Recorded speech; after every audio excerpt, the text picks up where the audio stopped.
So let's put parallel structure under the microscope. The best place to practice parallel structure is it's an exam. It's called the GMAT exam, and these are some questions from that exam. We're just going to look at the sentence correction part of the exam because it is the best part for learning about parallel structure, parallelism, subject-verb agreement is tested, pronoun agreement is tested. So it tests a lot of the topics on this course. It also tests dangling modifiers, which we'll do in the next section. And this exam is an American exam. It's for the top American universities, and it's a great exam because you learn something when you do the exam, and the more you practice, the better you get. So let's have a look at a question.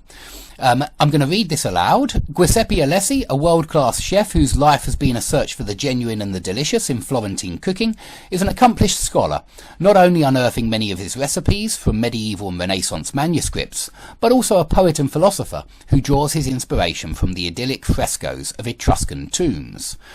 Okay, we've got 5 options here, A, B, C, D, and E, and each one of these replaces the part in colour.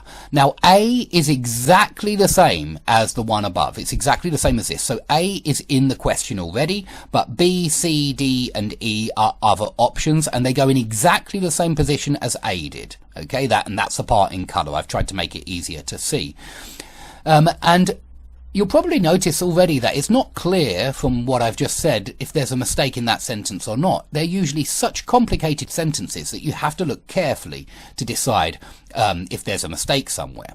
Now, I've actually already given you the answer. It is C, and that's why I've put a yes here.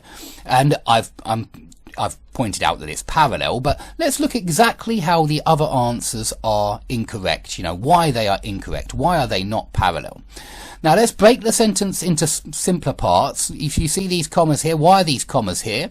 Well, it's because we've got a noun phrase, a world-class chef, replacing Giuseppe Alessi and referring to the same man. So this is an A positive, non-defining A positive, which has been commaed off. And notice that it starts with a noun phrase which is then qualified by a relative clause, a defining relative clause. Look out for relative clauses: who, which, that, whose, whom. Okay, and then we've got the rest of the main clause, and we've got this not only, but also construction.